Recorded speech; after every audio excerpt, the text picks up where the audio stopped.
If you're having issues streaming any of your favorite programs on Netflix, this video should help you fix that. Well, in today's tech video, I'm going to show you how to fix the Netflix app if it isn't working on your Westinghouse Smart TV.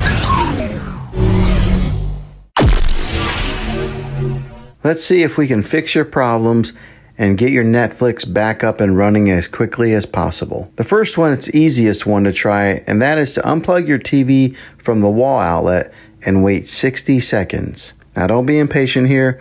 Wait the whole 60 seconds, then plug it back in. This is very different from turning off your TV with your remote control. This is called a hard reset of your TV, so make sure you do this method. If that doesn't work, then find your router that is giving you Wi-Fi and unplug the power to that for 60 seconds. Then plug it back in. If that fixes it, great. If not, let's move on to the next method. Try deleting the Netflix app on your TV.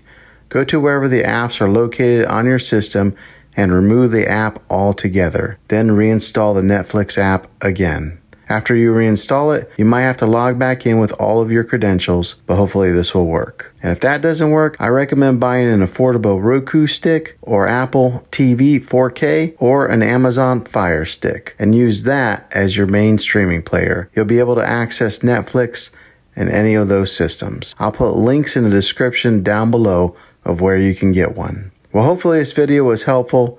If it was, go ahead and throw a thumbs up and hit that subscribe button. I make tech videos all the time, and I would love to have you back in the next one. Take care.